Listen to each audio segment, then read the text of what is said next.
ଦେଖନ୍ତୁ ଆମେ ଜାଣିଛୁ ମଣ୍ଡଳୀ ଏକ କ୍ଷେତ ଅଟେ। ବିଲ କ୍ଷେତ ଯାହା କୁହନ୍ତି ଆପଣମାନେ। ଜଣେ କର୍ତ୍ତା, ଜଣେ କ୍ଷେତର ମାଲିକ ଯଦି କ୍ଷେତ ଗୋଟେ କିଣିଛି, ତ ତୁଚ୍ଛାରେ ତ କିଣି ନଥିବ। ତାକୁ ଆପାର୍ଟମେଣ୍ଟ ବନାଇବା ତ କିଣି ନଥିବ। କୃଷକମାନଙ୍କର କଥା କହୁଛି, ଚାଷୀମାନଙ୍କର କଥା କହୁଛି। ଜମି ଗୋଟେ ନେଇଛି ମାନେ ଚାଷୀ, ତ ନିଶ୍ଚିତ ଭାବେ ଚାଷ କେତେ ତାକୁ ହଳ କରିକି, ତାକୁ ଲାଇନରେ ହଳ ଚଳାଇକି, ଲାଇନରେ ବୀଜ ବୁଣିକି, ଜଗିଥିବ ବର୍ଷା ଟିକେ ପାଣି ମାରିଲା ପରେ ଗଛ ଗୋଟେ ବାହାରିବ। ଗଛ ବାହାରିବା ଦ୍ୱାରା କେତେ ଖୁସି ହେବ ଜାଣିଛନ୍ତି? ଯାହା ହଉ ମୋର ପରିଶ୍ରମ ବୃଥା ହେଇନି, ତଥାପି 100% ସାଟିସ୍ଫାଏ ନାହିଁ। ଏ ବଡ ହେଇକି ଫଳ ପାଇବାର ଅଛି। କ୍ଷେତ ଯଦି ଜଣଙ୍କର ଅଛି ମାନେ ନିଶ୍ଚିତ ଭାବରେ ଜଣେ ଚାଷୀ ଭାବିବ 3-4 ମାସରେ ଫଳ ମିଳୁ ମତେ, ଧାନ ମିଳୁ, ଗହମ ମିଳୁ ଟିକେ, ମାଣ୍ଡିଆ ଟିକେ ହେଉ, ହେଁ ସେ କାନ୍ଦୁଲୁ ଗଛ ଟିକେ ହେଉ ଟିକେ, କଦଳୀ ଗଛ ଲଗେଇଲୁ କଦଳୀ ଟିକେ ହେଉ, ଆମ୍ବ ଗଛ ଏବେ ଜାନୁଆରୀ ମାସରେ ଚାଷୀ ମାନେ ଆମ୍ବ ବଗିଚା କିଣି ଦିଅନ୍ତି। ଆମ୍ବ ଗଛ ଯୋଉ ଥିବ ନାଇଁ କି ଇଏରେ ଉଦ୍ୟାନ କି ବଗିଚା କିଣି ଦିଅନ୍ତି ମାନେ ନିଲାମରେ ମିଳିଯାଏ।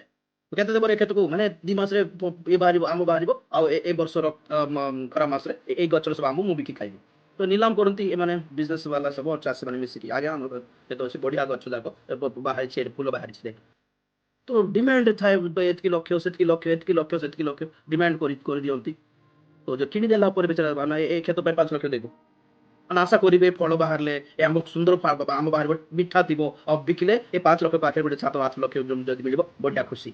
ଏ ଭିତରେ ବର୍ଷା ପାଣି ମାରିଦିଏ, ଯାହା ଫୁଲ ପୋଡିଯାଏ, ତୋର ବାପରେ କାନ୍ଦ। ସେମିତି କ୍ଷେତ କିଣି ସାରିଲା ପରେ ତମେ ଦେଖିବ ଏତେ ପଇସା ଦେଇଛି, ଫଳ ବାହାରେ, ଫୁଲ ବାହାରେ, ଫଳ ଛାଡ ଫୁଲ ବାହାରି ଆମ ଫୁଲ। ତ ପ୍ରଭୁ ଏଇ ମଣ୍ଡଳୀ ଗୋଟେ ଏକ ବଗିଚା, ଏକ କ୍ଷେତ, ଆଉ ଆମ୍ଭମାନଙ୍କୁ ପ୍ରଭୁ ରୋପଣ କରିଛନ୍ତି ଗୋଟେ ଗଛ ପରି, ଆଉ ଜଗିଛନ୍ତି ଫଳ ଟିକେ ବାହାରୁ ନା। ଆମେ ଭଲ ଫଳ ବାହାରୁ ବୋଲି ଏମାନେ ପାଣି ପକଉଥିବେ ସେ ଗଛକୁ। ଆମ୍ବ ଗଛକୁ ପାଣି ପକେଇବୁନି ଯେ, କହୁଛି ବାଇଗଣ ଗଛ, ଟମାଟୋ ଗଛ, ଏ ବିନ୍ସ ଗଛ, ଛୋଟ ଛୋଟ ଗଛ ତ ଡେଫିନେଟଲି ପାଣି ସବୁଦିନ ଦରକାର। ପାଣି ପକଉଥିବେ, ଟିକେ ୟୁରିଆ କଣ ପକେଇଥିବେ, କଣ ଗୋଟେ ଖତ ଗୋଟେ ଦେଉଥିବେ, ଏ ସବୁ ଦେଉଥିବେ, ସବୁ ଦେଖୁଥିବେ, ଜଗି ଥିବେ ରାତି ସାରା ଶୋଇକି, ନ ଶୋଇକି ସେ ଛେଳି ଆସି ଖାଇ ନ ଦେଉ, ଗାଈ ଆସି ଖାଇ ନ ଦେଉ, ତାକୁ ବାଡ ଗୋଟେ ବନେଇ ଦେଇଥିବେ, ଝଡ଼ ତୋଫାନ ଆସିଲେ ସେ ସବୁ ନଈ ନ ପଡୁ ବୋଲି ତାକୁ ଗୋଟେ ଗଛ ବାଉଁଶ ଦେଇକି ତାକୁ ବାନ୍ଧିକି ଏତେ ସମ୍ଭାଳିଲା ବେଳକୁ ଏ ଚାଷୀର ପରିଶ୍ରମ ଖାଇଦେଲା, ଚାଷୀର ବ୍ଲଡ ପିଇଦେଲା, ଚାଷୀର ଖର୍ଚ୍ଚ ପଇସା ସବୁ ଖାଇଦେଲା, ଏ ଖତ ପାଇଁ, ଏ ମେଡିସିନ ପାଇଁ, ଏ ପାଣି ପାଇଁ ଖାଇଦେଲା, ଗୋଟେ ଫଳ ଦେଉନି। ଏଇଟା ତୁମକୁ ସୁସ୍ଥତା ପ୍ରଭୁ ଦେବାର ଅଛି, ତୁମକୁ ଜବ ପ୍ରଭୁ ଦେବାର ଅଛି, ତୁମକୁ ଘର ପ୍ରଭୁ ଦେବାର ଅଛି, ତୁମକୁ ଭଲ ମ୍ୟାରେଜ କରାଇ ଦେବାର ଅଛି, ତୁମକୁ ଭଲ ଛୁଆ ଦେବାର ଅଛି। ପ୍ରଭୁଙ୍କ ପାଇଁ କୋଟ ପାଇଁ କାମ ଦେଉଛନ୍ତି କହୁନାହାନ୍ତି? ଆମକୁ 24 ଘଣ୍ଟା କଣ ଶୁଣାଇ ଦିଆଯାଉଛି ପ୍ରଚାର ମାନେ ପ୍ରଭୁ ଆମର ପାଇଁ ୟୁଜଫୁଲ, ପ୍ରଭୁଙ୍କ ଠାରୁ କେତେ ବେନିଫିଟ, କେତେ ପ୍ରଫିଟ ଅଛି, ଆମର ଲାଭ କଣ ପ୍ରଭୁଙ୍କ ଠାରୁ? ପ୍ରଭୁ ବ୍ଲେସ କରିବେ, ପ୍ରଭୁ ସହବତ ଥିବେ, ପ୍ରଭୁ ଇଏ କରିବେ, ପ୍ରଭୁ ସେ କରିବେ। ଓକେ ନାଇଁ ମନା ନାହିଁ, ଠିକ ଅଛି, ପ୍ରେଜ ଦ ଲର୍ଡ। ତମର ଦ୍ୱାରା ପ୍ରଭୁଙ୍କର ଲାଭ କଣ? ମୋର ଦ୍ୱାରା ପ୍ରଭୁଙ୍କର ଲାଭ କଣ? କୁଆଡେ ଯାଉଛି ଷ୍ଟୋରି? ଡିମିରି ଗଛ ପାଖକୁ ଯାଉଛି। ଡିମିରି ବୃକ୍ଷର ରାକ୍ଷା କ୍ଷେତ୍ର ମାଲିକ 3 ଥର କର୍ତ୍ତା ଆସିକି ଦେଖୁଛନ୍ତି ତ ଫଳ ବାହାରୁନି କାହିଁକି? ଗୋଟେ ବର୍ଷ ଫଳ ବାହାରୁନି କାହିଁକି? ଆଉ 3 ବର୍ଷ ଧରି ଦେଖିଲା ପରେ ଫଳ କାହିଁ କାଟିଦେଲେ ବେକାରରେ? ଏ ଗଛ ଯେତେ ଜାଗା ମାଡି ଖାଇଦେଲା, ତା ବଦଳରେ ସେ ଦ୍ରାକ୍ଷ ଲତା ଗୋଟେ 15-20ଟା ଲଗେଇଥାନ୍ତି ନା। ତ ବଗିଚାର ମାଳି କହିଲା ଆଜ୍ଞା ଏ ବର୍ଷ ଥରେ ଛାଡିଦିଅ, ମୁଁ ଟ୍ରାଏ କରିବି, ଖତ ପକେଇବି, ଖୋଳିବି ଟିକେ, ଭିତରକୁ ଟିକେ अंदर जाना है थोड़ा। ଏ ଗୋଟେ ବର୍ଷ ରଖିଦିଅ ବୋଲାରୁ ସେ କର୍ତ୍ତା ହଉ ଠିକ ତୋର ପାଇଁ ବୋଲେ ବର୍ଷ ଗୋଟେ ରଖି ସେମିତି ପବିତ୍ର ଆତ୍ମା ପ୍ରଭୁ ଆମ ପାଇଁ ପ୍ରାର୍ଥନା କରୁଥିବାରୁ ବଞ୍ଚି ଯାଉଛି। ସେ ଆମ ପାଇଁ ନିବେଦନ କରୁଛନ୍ତି କି ଆକୁ ଟିକେ ରଖିଦିଅ, ଦେଖିବା, ଆଉ ଟିକେ ଟ୍ରାଏ କରିବା, ଆଉ ଟିକେ ଗଭୀର ଶିକ୍ଷା ଦେବା, ଆଉ ଟିକେ ବ୍ଲେସ୍ କରିକି ଦେଖିବା। ସେ ବୋଧେ ଟେନସନରେ ଅଛି, ତେଣୁକରି ପଢି ପାରୁନି, ସେ ଟେନସନ ଟିକେ ଦୂର କରିଦେବା, ଟିକେ ଭଲ ସ୍ୱାସ୍ଥ୍ୟ ଗୋଟେ ଦେବା, ଆମ ଘରର ସମୟ ଟିକେ ପୂର୍ଣ୍ଣ କ୍ଲିୟର ହେଲା ପରେ ବୋଧେ ସେ ପ୍ରଭୁଙ୍କ ପାଇଁ ବଞ୍ଚୁ ନା। ସବୁ କ୍ଲିୟର ହେଲା ପରେ ଯାଇଛନ୍ତି ବୁଲିବା ପାଇଁ ପିକନିକ। ସମସ୍ୟା ଥିବା ଯାଏ ଛଟପଟ ହଉଥିବେ, ପ୍ରଭୁ ପ୍ରଭୁ ହଉଥିବେ, ସମସ୍ୟା ପ୍ରଭୁ କାଢିଦେଲା ପରେ କଣ ଚାଲ ଯାଇକି ବୁଲିକି ଆସିବା, ଟିକେ କେରଳ ଟିକେ ବୁଲିକି ଆସିବା, କଡାଇକାନାଲ ଟିକେ ବୁଲିକି ଆସିବା, ଉଟି ଫୁଟି ଯାଇକି ଆସିବା, ତାଜମହଲ ଟିକେ ଦେଖି ଆସିବା। କବର କବର ତାଜମହଲ ତମର କବର ଦେଖିବା ପାଇଁ ଫଟୋ କାଢିକି ଆସୁଥିବେ, କାହାର ଘର ଦେଖୁଥିବେ ତାଜମହଲ, କବର କାହିଁକି ଲଗେଇଛୁ ସେଠି? ତାଜମହଲ କେତେ ଜାଣିଛନ୍ତି ଆପଣ ମାନେ? ତାଜମହଲର ଗୁଡାଏ ଅଛି, ଗୋଟେ ମନେ ଅଛି ମତେ, ରାତି ବେଳେ ହାଇଲୋଜନ ଲାଇଟ୍ ଦେଇକି ତା ଉପରେ ଛାଡିଲେ ଟିକେ ଲାଇଟିଂ ଦେଖାଯିବା କଥା। ସେମିତି ଗଭର୍ଣ୍ଣମେଣ୍ଟ ଭାବୁଥିଲା ଲାଇଟ୍ ଟିକେ ପକାଇବୁ ତାଜମହଲ ଉପରେ ରାତି ବେଳେ ଟିକେ ଚମକିବ ବୋଲାରୁ ରାତି ବେଳେ ଲାଇଟ୍ ପକାଇଲେ ସେ ହାଇଡ୍ରୋଜେନ ସବୁ ଫାଟି ଯାଉଛି ମାନେ ନା ତା ଉପରେ ଲାଇଟ୍ ପଡିବାକୁ ବି ଦେଉନାହିଁ। ମାନେ ଡେଫିନେଟଲି ଡେଭିଲ ସ୍ପିରିଟ୍ସ ର ପ୍ରଭାବ ସେପଟେ ଅଛି। ଖାଲି ରାତି ବେଳେ ସାଇନ୍ ହେବାର ଅଛି ମାନେ ସେ ଜହ୍ନ ପୂର୍ଣ୍ଣିମା ରାତିରେ ସେ ଜହ୍ନ ଉପରେ ଲାଇଟିଂ ହେବ। ତ ଏଇଟା ଗୋଟେ ଆମେ କି ଦରକାର ଆଜ୍ଞା ତେଣୁ ଯିବେ ଦିଲ୍ଲୀ ଯାଇକି ସେ କି ଟେମ୍ପଲ ଲୋଟସ୍ ଟେମ୍ପଲ ଦେଖି ଆସିତେ କୋଟେ ଲୋଟସ୍ ଟେମ୍ପଲ ମାନେ କଣ ଗୋଟେ ମନ୍ଦିର ଗୋଟେ ଗୋଟେ ଗୋଟେ ବିଭିନ୍ନ ଭିନ୍ନ ବାହାଇ ଫେଥ ବାହାଇ ଧର୍ମର ମନ୍ଦିର ଆମକୁ କି ଛାଡ ସେଟା ପଏଣ୍ଟ ଏଟା ନାହିଁ। ଜୀବନରେ ସମସ୍ୟା ନଥିଲେ ତୁମକୁ ଖାଲି ଦୁନିଆ ବୁଲିବା ପାଇଁ ଇଚ୍ଛା ଲାଗୁଥିବ କାରଣ your happy actually I can ଆପଣ ଖୁସି ଥିଲେ ବୋଲି ବୁଲିକି ଆସିଲେ ମନା ନାହିଁ। ଏଇ ଯୋଉ ଖୁସି ଦେଲେ କିଏ ଦେଲେ ତାଙ୍କ ପାଇଁ ତୁମେ କଣ କରିଦେଲ? ଫଳ ଉତ୍ପନ୍ନ ମନୋନୀତ ଲୋକମାନେ ଫଳ ଉତ୍ପନ୍ନ କରିବେ। ଫଳ ଉତ୍ପନ୍ନ କରିବାଟା ମାନେ ପ୍ରଭୁଙ୍କୁ କାମ ଦେବୁ ଆମର ଜୀବନ ପ୍ରଭୁଙ୍କ ପାଇଁ କାମ ଦେବ ବୋଲି କହୁଛି। ଗୋଟେ ଝାଡୁ ଗୋଟେ କିଣିକି ଆଣିଲ ମାନେ ପଇସା ଦେଇକି ଗୋଟେ ଜିନିଷ ତମେ କିଣିଲ ମାନେ କୋଉଟା ପାଇଁ କିଣିଥିବ? ଘରେ କାମ ହେବ ବୋଲି ପାଇଁ ତ କିଣିଥିବ। ଗୋଟେ ଟେବଲ କିଣି ଆଣିଲ ତାର ଗୋଟେ କାମ ଅଛି। ଫ୍ୟାନ ଗୋଟେ କିଣି ଆଣିଲ ତାର ଗୋଟେ କାମ ଅଛି। ସେ ୱାଇପ୍ସ କିଚେନ ୱାଇପ୍ସ ବୋଲି ଥିବ ସେ ସ୍ପଞ୍ଜ ଗୋଟେ କିଣି ଆଣିଲ ମାନେ ସଫା କରିବା ପାଇଁ ଆଣିଲ। ମୁଁ କହେ ଆପଣଙ୍କର ଘରେ ଦେଖ ସବୁ ଚାରିଆଡେ ଦେଖ ବେକାରଟା କୋଉଟା ଅଛି? ଲେଟ୍ରିନ ର ବ୍ରଶ ହେଲେ କାମ ଦେଉଛି ଆଜ୍ଞା ଆମେ କାମ ଦଉନି ପ୍ରଭୁଙ୍କୁ। ତାଙ୍କଟା ଖାଉଛୁ ଖାଇ ଜାଣିଛୁ ଖାଇଲା ପରେ ତାଙ୍କର ପାଇଁ କିଛି କରିଦେବା ଜାଣିପାର ନ କହୁଛୁ ପାଷ୍ଟର ମାନଙ୍କର କାମ ସେ ପ୍ରାର୍ଥନା କରେ ସେ ପ୍ରଚାର କରେ ତାଙ୍କର ପ୍ରୋବ୍ଲେମ ଏଟା ଆମେ ଖାଲି ଗୋଟେ ଦାନ ଦେଲା ପ୍ରଭୁଙ୍କୁ ଦାନ ଦେଇକି ଆପଣ ମାନେ ପ୍ରଭୁଙ୍କର କଣ କହିବେ ସେଟା ପ୍ରଭୁଙ୍କୁ ଟେକି ପକାଉଛନ୍ତି ନାଇଁ କି ମୁଣ୍ଡ ଉପରେ ପ୍ରଭୁଙ୍କୁ ବହୁତ କିଛି ଛୁଡ଼ି ଦଉଛି। ପ୍ରଭୁଙ୍କର ସେବାରେ ଟିକେ ଝାଳର ଟପା 4-5ଟା ପଡୁ ଆଜ୍ଞା ଲାଇଫରେ ଏଇଟା ପ୍ରଭୁ ତମର ପାଇଁ ଥିଲା ବୋଲି।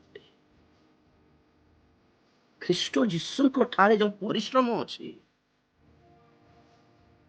ପ୍ରଥମ କରିନ୍ତି 5:58 15:58 ପଢିବା ମୁଁ ପଢି ଦେଉଛି ଆଜି ପାଇଁ ଆପଣଙ୍କୁ ଟିକେ ରେଷ୍ଟ ଦେବା ମତେ ବି ଟିକେ ପ୍ରାକ୍ଟିସ ଥିବ।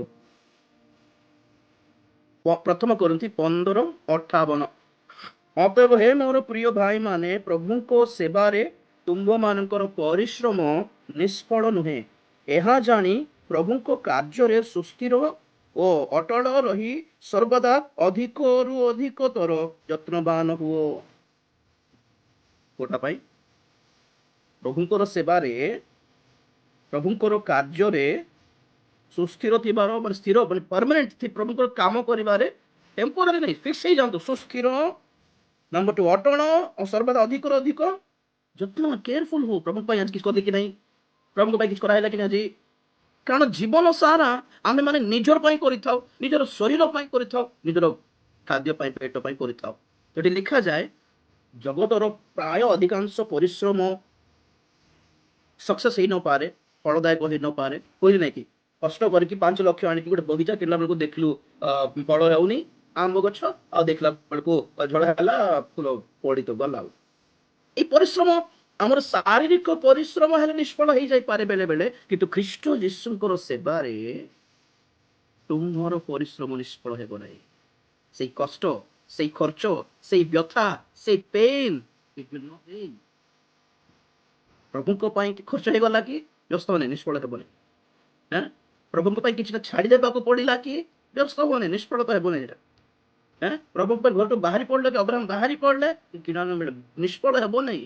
ମୁଁ କହିଲି ବାହାରିଲା ବେଳେ ଆମର ହାଲତ ବଦଳି ଯାଇ ନପାରେ କେତେ ଦିନ ଗଲା ପରେ ମଧ୍ୟ ନାଇଁ ସେମିତି ତ ଅଛି ବୋଲି ଲାଗିପାରେ କିନ୍ତୁ आपको पता नहीं अंत में क्या बैठा है।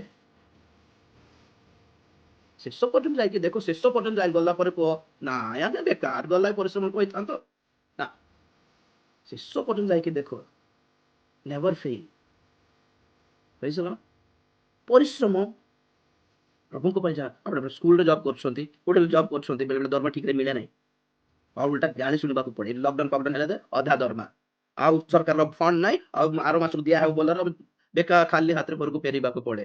ଆର ମାସ ବୋଲିକି ସେ ମଝିରେ ଗଭର୍ଣ୍ଣମେଣ୍ଟର ସବୁ ଗୋଟେ 6 ମାସ 8 ମାସ ବର୍ଷେ ପର୍ଯ୍ୟନ୍ତ ଦରମା ଦିଆ ହେଇନଥିଲା ନାଇଁ କି ପରେ ପରେ ଟିକେ ପାଇଲେ ଯେ କହୁଛି ଆଉ କେତେ ଜଣ ପୁରା ପାଇନାହାନ୍ତି ଦରମା ତ ମିଳିବ ବୋଲି ତାଙ୍କଠୁ ମାଗି ଆଣି ଦେଇଥିବେ ବେଚାରା ଦେଖିଲା ବେଳକୁ ନା ଏତିକି ଦିଆ ହବ ଫଣ୍ଡ ନାହିଁ ଆଉ ଉଲ୍ଟା କଣ ଦେଲେ ତ ଦେଲେ ନଦେଲେ ପଛୁ କଥା ଲେ ଅଫ୍ ନାଇଁ ଆଉ ଚାକିରି କାଟି ଦିଆଯାଉଛି ଏତିକି ଦିଆହେବନି କାଢିଲ ଯେବେ ପଇସା ଦିଅ ଆଉ ପଛେ ଆସ 6 ମାସ ପରେ ଆସ, ବର୍ଷ ପରେ ପେନସନ ପାଇଁ ସେମିତି ହୁଅନ୍ତି। ଆରେ ଆମର ପଇସା ଆଜ୍ଞା ଦିଅ ନା, 8 ମାସକୁ ଆସ, ପତ୍ର ପଛେ ଆସ, ଦଶରା ଚାଲିଛି ପରେ ଆସ, ନୂଆ ବର୍ଷ ପରେ ଆସ ବୋଲି କେତେ ବୁଲାଇଥିବେ, କେତେ କାନ୍ଦୁଥିବେ ବହୁତ ଜଣ କି ନାହିଁ। ଆରେ ଆପଣଙ୍କର ପଇସା ମାଗିଲେ କି ମୋର ପଇସା ଆଜ୍ଞା, ମୋର କଷ୍ଟ ଘଟିଛି ଏ କାମ କରିବା ପାଇଁ, ନା କେତେ ଜଣ କେୟାର ବି କରିବେ ନାହିଁ। କିନ୍ତୁ ଖ୍ରୀଷ୍ଟଙ୍କ ଠାରେ ଏଇ ଜିଦ୍ରେ କିଛି କରିକି ଦେଖ ବ୍ରଦର ସିଷ୍ଟର, ନିଷ୍ଫଳ ହେବନି ପଡେ। ତମର ଖାଇକି ପ୍ରଭୁ ଚୁପଚାପ ବସିବା ପରମେଶ୍ୱର ନୁହନ୍ତି ଆଜ୍ଞା। ପ୍ରଭୁଙ୍କ ପାଇଁ ଗାଳି ଶୁଣିଲ କି ନିଷ୍ଫଳ ହେବ ନାହିଁ, ପ୍ରଭୁଙ୍କ ପାଇଁ ଚାପଡ଼ା ଖାଇଲ କି ନିଷ୍ଫଳ ହେବ ନାହିଁ, ପ୍ରାର୍ଥନା କରି କରି ଆଣ୍ଠୁ ଜିରିଗଲା କି ନିଷ୍ଫଳ ହେବ ନାହିଁ, ଅଣ୍ଟା ପେନ୍ କି ନିଷ୍ଫଳ ହେବ ନାହିଁ, ପ୍ରଭୁଙ୍କ ପାଇଁ ସୁଗର ବାହାରି ପଡ଼ିଲା କି ନିଷ୍ଫଳ ହେବ ନାହିଁ, ପ୍ରଭୁଙ୍କର ସେବାରେ ବିପି ବାହାରି ପଡ଼ିଲା କି ନିଷ୍ଫଳ ହେବ ନାହିଁ, ପ୍ରଭୁଙ୍କ ପାଇଁ ହାର୍ଟ ପେନ୍ ହେଇଯାଉଛି କି ନିଷ୍ଫଳ ହେବ ନାହିଁ, ପ୍ରଭୁଙ୍କ ପାଇଁ ମରିଗଲେ ବି ନିଷ୍ଫଳ ମାତ୍ର ହେବନି ବ୍ରଦର ସିଷ୍ଟର। ଫଳ ପ୍ରଭୁଙ୍କର ପାଇଁ, ପ୍ରଭୁ ଏଇ ଜୀବନ ତମେ ରୋପଣ କରିଥିବା ଗଛ ଅଟେ, ଏଇ ଫଳ ସବୁ ତମର ପାଇଁ। କଣ କହେ ପରମ ଗୀତର କନ୍ୟା, ଏଇ ଉଦ୍ୟାନ ମୋର ରାଜାଙ୍କ ପାଇଁ ଅଟେ, ଏଇଠିକାର ପ୍ରତ୍ୟେକ ଫଳ ତାଙ୍କର ପାଇଁ ଅଟେ, ଏଇଠିକାର ପ୍ରତ୍ୟେକ ଫୁଲର ସୁବାସ ତାଙ୍କର ପାଇଁ, ଆଉ କେ କାହାକୁ ଏଣ୍ଟ୍ରି ନେଇ ଭିତରେ, ମୋର ଫଳ ସବୁ ତାଙ୍କର ପାଇଁ। ବି ଏକ୍ସକ୍ଲୁସିଭ, ଏକ୍ସକ୍ଲୁସିଭ ମାନେ କଣ, ସମସ୍ତଙ୍କ ପାଇଁ ଆଭେଲେବଲ ହୁଅନ୍ତୁ ନାହିଁ ଆଜ୍ଞା, ଓନଲି ଫର ଗଡ। ଉତ୍ସର୍ଗ ମାନେ କଣ, ଉତ୍ସର୍ଗ ମାନେ କଣ, ଚର୍ଚ୍ଚ ଘର ପାଇଁ ଚାଉଳ ବସ୍ତା କିଣି ଆଣିଲେ ବୋଲ, ଘର ପାଇଁ 3ଟା ଆଉ ଗୋଟେ ଗୋଟେ ଚାଉଳ ବସ୍ତା ଚର୍ଚ୍ଚ ପାଇଁ ବୋଲଲେ ତ କଣ ହେଲା କି ଦେବା ପାଇଁ ସୁବିଧା ହେଲା କି ନା, ଟାଇମ ହେଲା କି ନା, ଆପଣଙ୍କର 3 ବସ୍ତା ସରିଲା, ଘରେ କହିବା ଆଜ୍ଞା ଏଇଟା ଏଇ ବସ୍ତା ଗୋଟେ ଅଛି କାଟିଦେବି କି, ନା ନା ନା ପ୍ରଭୁଙ୍କଟା ଏଇ ଦେବାର ଅଛି। ଦିସ୍ ଇଜ କଲ୍ଡ ଏକ୍ସକ୍ଲୁସିଭ, ଯାହା ପ୍ରଭୁଙ୍କ ପାଇଁ ଆମେ ଛୁଇଁବାକୁ ହେବନି, ଦେଇ ଦେଇକି ଆସୁ ଯାଅ, ଘରେ 3 ଦିନ ରଖିବା କଥା ନାହିଁ ଆକ୍ଚୁଆଲି, ମାନ ତମେ ପ୍ରଭୁଙ୍କଟା ପ୍ରଭୁଙ୍କ ପାଇଁ ହିଁ ୟୁଜ ହେଉ नहीं। हर किसी के लिए क्या बोलते हैं, quotation, don't be available for everyone, you will become cheap. हर किसी के पहुंच में मत रहिएगा, लोग इस्तेमाल करके छोड़ना जानते हैं, और एंड स्पेशली लोग सोचते हैं आप यूजलेस हो, समस्त ना यूजलेस नहीं, आपको किसी काम नहीं बोलवाएंगे, समस्त अवेलेबल जब हो लोग भावे कि डाकी भी पड़ा आप किसी काम नहीं बोलते, बाबरे अरे ठीक काम अच्छे बोले हाँ आज्ञा बोला आम भावती समस्त हेल्प कले बोले नहीं, कौन भावे ना खाली अच्छे काम नहीं, don't be like that, self respect बोली थी, हर किसी के लिए अवेलेबल मत होना, बुझिपारे लोक मैंने आप मूल्य जानतु, सेमती बी अवेलेबल करेंगे।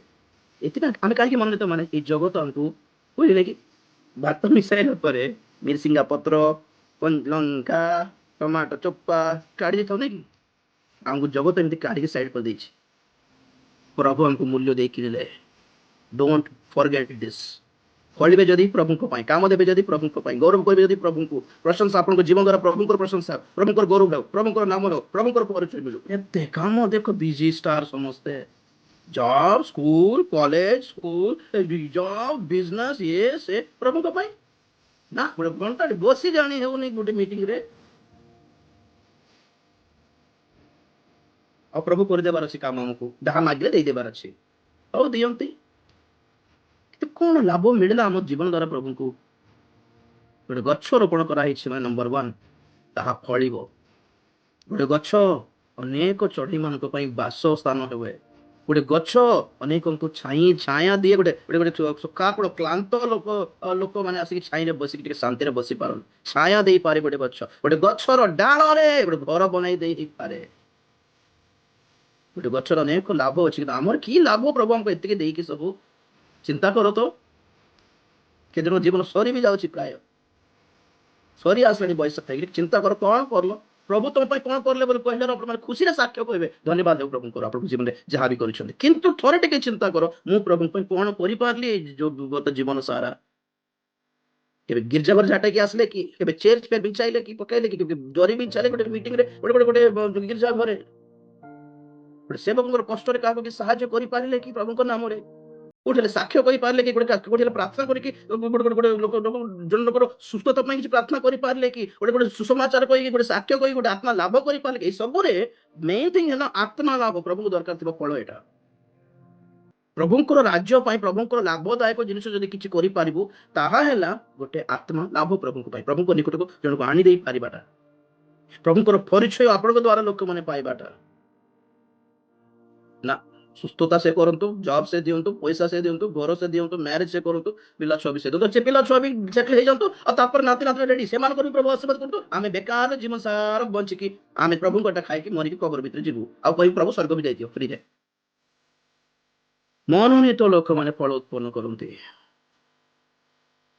ଯେଉଁମାନେ ମନୋନୀତ ନୁହନ୍ତି ବେକାର ଯାଏ ସେମାନଙ୍କର ଜୀବନ, ବେକାର ଆଜ୍ଞା। ବେକାରରେ ପାଣି ପକାଇ ପକାଇ ଥାଉଛି, କାଟି ଦିଅ ହାଣି ଦିଅ ବୋଲି କହିଲେ କର୍ତ୍ତା ଆସିକି ମାଳିଙ୍କୁ। କିନ୍ତୁ ମାଳି କହିଲା ଗୋଟେ ବର୍ଷ ଜଗିବା ଆଜ୍ଞା, ଏଇ ବର୍ଷ ବଞ୍ଚିଛୁ କି ଆପଣ ମୁଁ, ପ୍ରଭୁ ଜଗିଛନ୍ତି କିଛିଟା ଫଳ ଦେବୁ ବୋଲି। କହିବା ପ୍ରଭୁ ତମ ପାଇଁ ଗୋଟେ ଫଳ ଦେବି, ସାହାଯ୍ୟ କର ମତେ।